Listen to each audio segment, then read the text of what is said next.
students, myself Shalini Modi, Associate Professor in Daksh Institute of Pharmaceutical Science, Shakarpur. Today I will discuss about suppositories.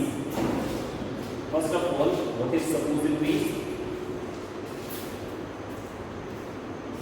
इस topic में हम cover करने वाले हैं first introduction about suppositories, next suppositories का classifications, इसके बाद advantage और disadvantage, ideal properties of suppositories, formulations of suppositories, suppositories की प्रिपरेशंस, कौन सी मेथड से हम सपोजिटरीज बना सकते हैं, और लास्ट वन जो अपना रहेगा इवैल्यूएशन सपोजिटरीज का कि कौन से ऐसे क्वालिटी कंट्रोल पैरामीटर्स होते हैं जिनके बेसिस पर अपन सपोजिटरीज को इवैल्यूएट कर सकते हैं। तो पहले first of all we will discuss about the suppositories, introductions of suppositories. Definition देखेंगे सिंपली, जो सपोजिटरीज की डेफिनेशंस क्या है। सपोजिटरीज आर सॉलिड, यहां पर we can say also at the semi solid dosage form. तो इस डेफिनेशन को और प्रॉपर बनाएंगे अपन। सपोजिटरीज आर सॉलिड और semi solid dosage form meant to be inserted into the body cavities like rectum, urethra, vagina, where they melt or soften to release the drug and exert local or systemic effect।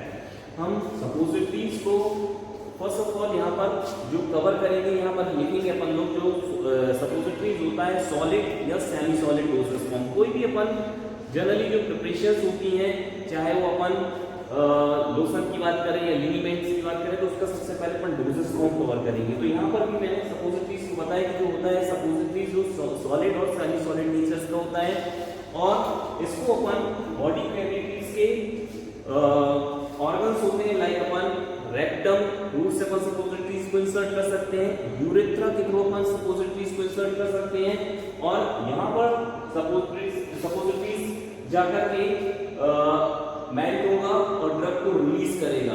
अब अपन को local और systemic दोनों type का effect produce करेगा। Clear? तो ये suppositories की definitions होगी। इसके बाद अपन बात करेंगे क्लासिफिकेशंस की।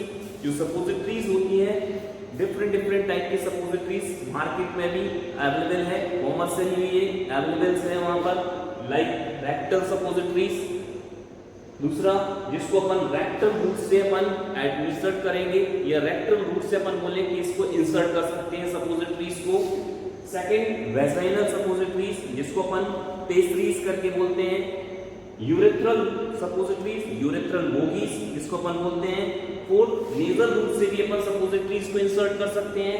और लास्ट जो होता है अपना ईयर सपोजिटरी जिसको अपन ईयर से भी सपोजिटरीज को इंसर्ट कर सकते हैं। ये बॉडी के ये कुछ ऐसे कहना चाहिए कि अपने बॉडी कैविटीज में अपन इन सभी रूटों से ड्रग को सपोजिटरीज को इंसर्ट कर सकते हैं। क्लियर? Okay, next advantage. इसके जो एडवांटेज है सपोजिटरीज के, फर्स्ट ऑफ ऑल चिल्ड्रंस को इजीली अपन एडमिनिस्ट्रेट कर सकते हैं। ओल्ड पर्सन्स और कुछ अनकॉन्शियस पर्सन्स है, उस केसेस पर अपन सपोजिटरी के थ्रू ड्रग को एडमिनिस्ट्रेट कर सकते हैं। कई मेंटली अनस्टेबल पर्सन्स रहते हैं, उनको भी अपन सपोजिटरीज के फॉर्म में ड्रग को एडमिनिस्ट्रेट कर सकते हैं। लाइक जैसे आप लोगों ने देखा हो एनीमा बच्चों को देते हैं अपन, कॉन्स्टिपेशंस वगैरह के केसेस पर अपन सपोजिटरी के थ्रू ड्रग को इजीली अपन एडमिनिस्ट्रेट कर सकते हैं। अनकॉन्शियस पर्सन्स है, उस कंडीशंस में ड्रग जो पेशेंट ड्रग को ओरली एब्जॉर्ब नहीं कर पा रहे हैं, उस कंडीशंस में अपन ड्रग को क्या करेंगे, अपन सपोजिटरीज के थ्रू ड्रग को एडमिनिस्ट्रेट कर सकते हैं। कई मेंटली अनस्टेबल पर्सन्स होते हैं, उनको भी अपन सपोजिटरीज के फॉर्म में ड्रग को इजीली एडमिनिस्ट्रेट कर सकते हैं। तो फर्स्ट ये इसकी एक सबसे बड़ा एडवांटेज होगा। Second one, convenient mode of administration for drug which irritate to GIT, causing vomiting and destroyed in acidic pH of stomach and enzyme of GIT। बहुत सारी ड्रग होती हैं जिनको अपन टैबलेट फॉर्म में देने पर GIT में इरिटेशन कॉज करते हैं या स्टोमक पीएच पर जाकर के ये ड्रग डिग्रेड हो जाती हैं। ऐसी कंडीशंस में ड्रग को हम ये रूट जो होगा अपने ये कन्वीनियंट रूट होगा या सपोजिटरीज के थ्रू अपन इजीली ड्रग को एडमिनिस्ट्रेट करेंगे और वो ड्रग जाकर के रिलीज होगी और एक्शन प्रोड्यूस करेगी। ऑनसेट ऑफ एक्शंस की बात करें as per compare to solid dosages form या ओरली टैबलेट, उससे कंपेयर करेंगे तो जो सपोजिटरीज का ऑनसेट ऑफ एक्शंस होता है वो फास्टर होता है एज पर कंपेयर टू और ओरल डोजेज फॉर्म। समझाओ सर।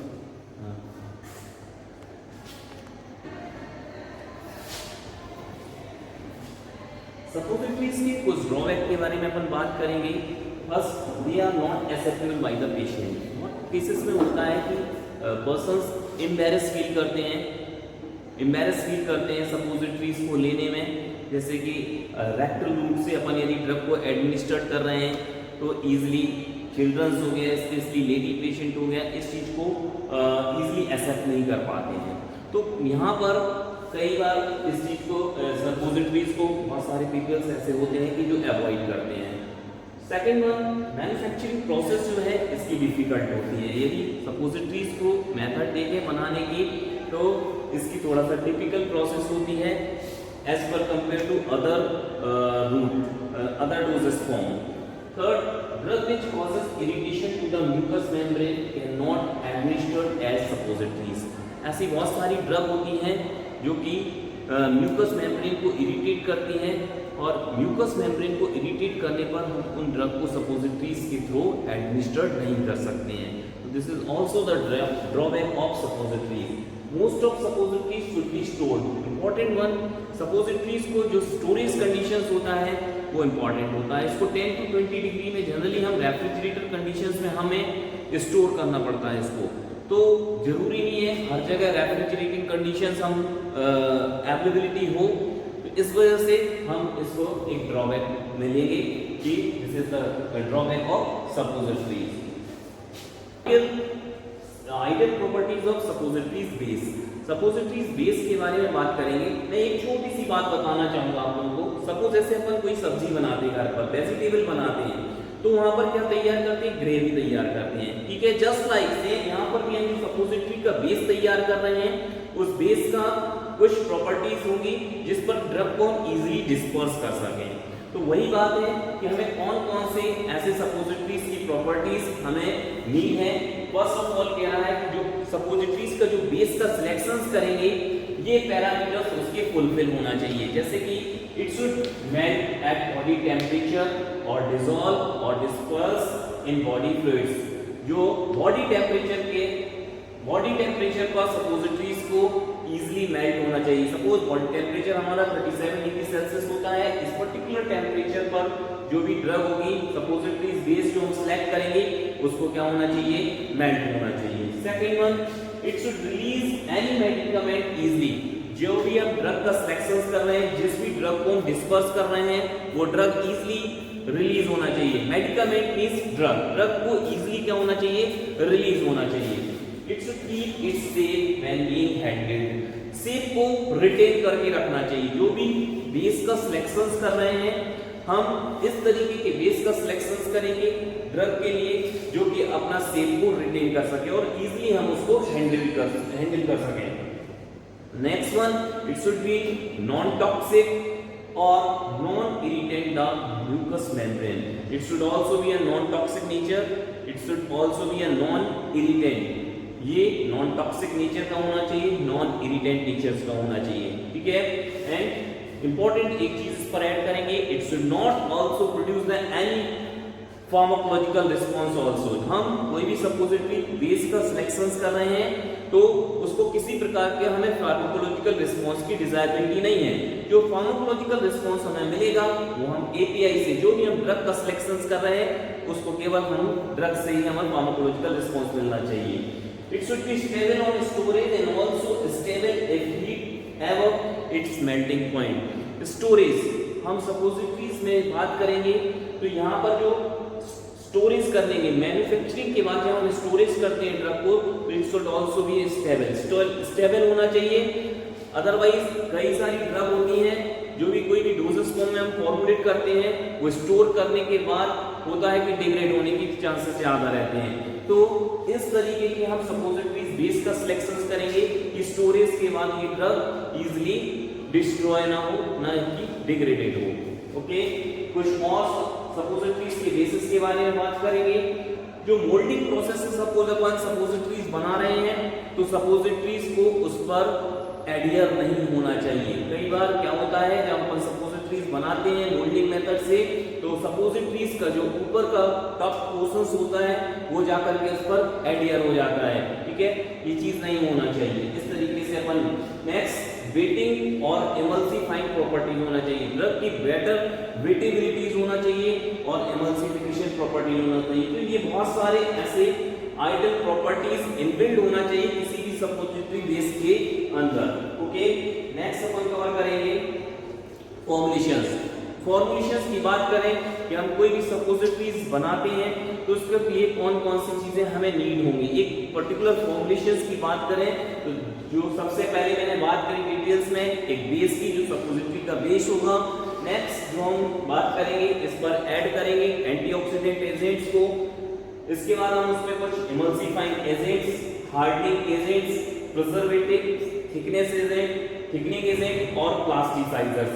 हम एक सपोजिटरीज को जब प्रिपेयर करते हैं तो उसका फॉर्मुलेशंस में हम ये जो भी अपने इंग्रेडिएंट्स हैं इस पर ऐड ऑन करेंगे, तब जाकर हमारा एक सपोजिटरीज प्रिपेयर हो पाएगा। क्लियर? सपोजिटरी बेस के बारे में मैंने बताया कुछ। ओके, बेस की बात करूं, पॉलीजीनियस बेस, थोड़ा सा सपोजिटरी बेस के बारे में अपन बात करेंगे। जो फर्स्ट जो हमारा होता है पॉलीजीनियस बेस। ठीक है, पॉलीजीनियस बेस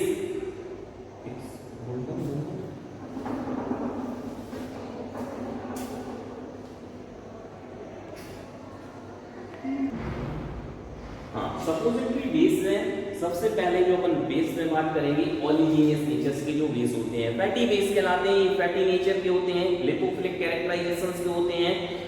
जो इसमें सबसे यूनिक और आइडियल एग्जांपल है पॉलीजीनियस बेस में सपोजिटरी जो बेस होता है वो होता है थियोब्रोमा ऑयल। इसको अपन दूसरे नाम से बोलते हैं कोकोआ बटर। ठीक है, कोकोआ बटर जो सबसे आइडियली प्रेफरेबल अपन सपोजिटरीज बेस की बात करेंगे तो सबसे ज्यादा ऐड किए जाने वाला बेस होता है पॉलीजीनियस बेस। ये इसको सिंथेटिक ट्राइग्लिसराइड मिक्सचर्स कहलाता है। ये फोटो देख रहे होंगे आप। ओके, थियोब्रोमा ऑयल के बारे में कुछ थोड़ा सा डिटेल से आपको बताएंगे अपन। जो थियोब्रोमा ऑयल या कोको बटर होता है ये सपोजिटरी बेस, ये जितनी भी अपने एक आइडियल बेस के अंदर अपन को प्रॉपर्टी चाहिए आइडियल बेस की, वो सारी प्रॉपर्टीज थियोब्रोमा ऑयल या कोको बटर के अंदर अपन को मिलेंगी। इसलिए हम इसको सबसे ज्यादा प्रेफर करते हैं। यदि इसकी मॉर्फोलॉजी के बारे में बात करेंगे अपन कोको बटर के, ये येलोइश व्हाइट कलर का होता है, सॉलिड होता है। ठीक है, और ब्रिटल फैट। इसका जो फ्लेवर या अपन स्मेल बोले, इसकी टेस्ट, जो स्मेल और टेस्ट की अगर बात करेंगे चॉकलेट लाइक फ्लेवर्स होता है इसका। क्लियर? कुछ और भी बेसिस जिनको हम सपोजिटरीज के फॉर्मुलेशंस में ऐड करते हैं उसमें आएगा आपका वाटर सॉल्युबल या वाटर मिसबल बेस। ये क्या होते हैं? वाटर सॉल्युबल नेचर्स के बेस होते हैं या वाटर मिसबल बेस कहलाते हैं। इसमें से जो सबसे इंपॉर्टेंट होते हैं या जिनको सबसे ज्यादा प्रेफर किया जाता है, एक होता है ग्लाइसरीनेटेड जिलेटिन। जो ग्लाइसरीनेटेड जिलेटिन होता है ये होता है ग्लिसरीन और जिलेटिन का मिक्सचर्स होता है और अपन इसमें वाटर को ऐड करते हैं। ठीक है, दूसरा जो जनरली प्रेफर किया जाने वाला वाटर सॉल्युबल बेस होता है वो होता है PEG बेस कहलाता है। PEG base polyethylene glycol polymers कहलाते हैं। ये इनको हम जनरली सपोजिटरीज के फॉर्मुलेशंस में ऐड करते हैं। ओके, जैसे कि मैंने बोला वाटर सॉल्युबल बेस में ग्लाइसरीन जो होता है अपना, इसकी जो कंसिस्टेंसी होती है जेल लाइक कंसिस्टेंसी होती है। इसमें जो तीन चीजों का मिक्सचर होता है ग्लिसरीन, जिलेटिन और वाटर का। यदि ब्रिटिश फार्माकोपिया के अपन अकॉर्डिंग बात करें तो एक जो बेस का कंसंट्रेशन इसमें लेंगे, इसमें 40% वेट बाय वेट जिलेटिन और ग्लिसरॉल की जो क्वांटिटी होगी वो 70% वेट बाय वेट। यदि अपन को स्टेप मास बनाना है, थोड़ा सा जेल की कंसिस्टेंसी थोड़ा सा बढ़ाना है, उस पर्टिकुलर कंडीशंस में अपन क्या करेंगे, जिलेटिन की कंसंट्रेशंस को अपन इंक्रीज कर सकते हैं, जिलेटिन की कंसंट्रेशंस को अपन इंप्रूव कर सकते हैं और 32% वेट बाय वॉल्यूम करेंगे और यहाँ पर जाकर के ग्लिसरीन की कंसंट्रेशंस को अपन क्या करेंगे, कम करेंगे। तो ये वाटर सॉल्युबल बेस में अपन ग्लाइसियो जिलेटिन को जो मिक्सचर होता है इसको अपन लेंगे। इसके बाद हम बात करेंगे एंटीऑक्सीडेंट का। ऑब्वियस सी बात है कि हम वाटर को ऐड कर रहे हैं तो हमारे डिग्रेडेशन के चांसेस हो सकते हैं सपोजिटरीज के, तो उस कंडीशंस में हम कुछ एंटीऑक्सीडेंट एजेंट्स को इंक्लूड करेंगे।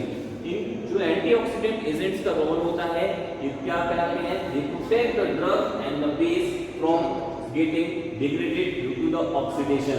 ड्रग को और बेस को पर्टिकुलर ऑक्सीडाइज होने से ये बचाते हैं। तो एंटीऑक्सीडेंट जनरली जो सपोजिटरीज के लिए अपन प्रेफर करते हैं उसमें से सबसे यूनिक जो एग्जांपल यहाँ पर मेंशन है इथाइल और प्रोपाइल गैलेट। नेक्स्ट आता है आपका एस्कॉर्बिक एसिड और इसके डेरिवेटिव्स होते हैं वो हम एज ए एंटीऑक्सीडेंट यूज करते हैं। Third one is a hydroquinone और टोकोफेरॉल। ये सारे एंटीऑक्सीडेंट्स कैटेगरी के एक्सिपिएंट्स होते हैं, इनको हम जनरली सपोजिटरीज के फॉर्मुलेशंस पर ऐड करते हैं।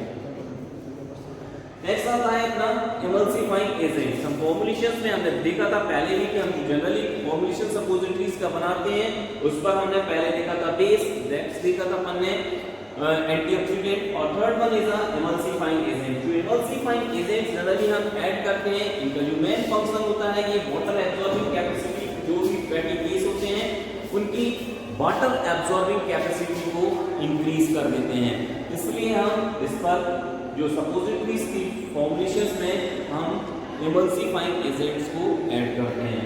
तो ये क्या करते हैं, this make its possible to include aqueous solution in the formulations. बहुत इंपॉर्टेंट एग्जांपल है क्वीन और स्पान, ये इमल्सिफाइंग एजेंट्स के तौर पर यूज किए जाते हैं। और भी इमल्सिफाइंग एजेंट्स होते हैं बुल फैट और बुल अल्कोहल, ये सारे इमल्सिफाइंग एजेंट्स कहलाते हैं। Next one is a hardening agent.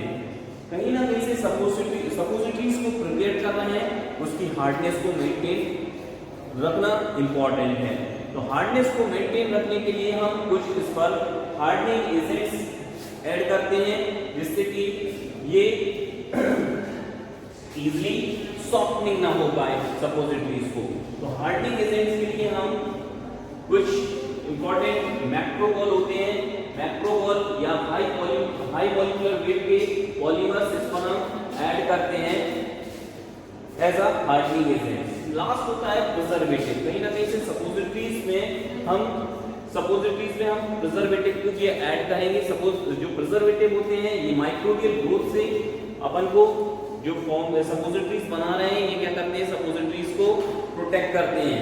Generally जो सपोजिटरीज के लिए जो प्रिजर्वेटिव अपन ऐड करते हैं मिथाइल पैरामीन और प्रोपाइल पैरामीन, मिथाइल पैराबेंजोइक एसिड और प्रोपाइल पैराबेंजोइक एसिड। थिकनेस को मेंटेन करना भी जरूरी है सपोजिटरीज के केसेस में। यदि हमने उसकी इनफ थिकनेस नहीं रखी तो कहीं ना कहीं से वो इजीली क्या होगा मेल्ट हो सकता है और सॉफ्ट हो सकता है, इसलिए उसके पर्टिकुलर एक ऑप्टिमम हमें थिकनेस मेंटेन करना पड़ेगी। थिकनिंग मेंटेन करने के लिए, थिकनिंग इन द सेंस अपन बोले कि उसकी एक विस्कोसिटी को मेंटेन करना इंपॉर्टेंट है। विस्कोसिटी को मेंटेन करने के लिए हम कुछ थिकनिंग एजेंट्स ऐड करते हैं। इसका एग्जांपल से भी अपन देखें, एल्युमिनियम मोनोस्टीरेट और कोलाइडल सिलिका मैग्नीशियम स्टीरेट, ये सारे थिकनिंग एजेंट्स के तौर पर यूटिलाइज किए जाते हैं जैसे सपोजिटरीज फॉर्मुलेशंस पर।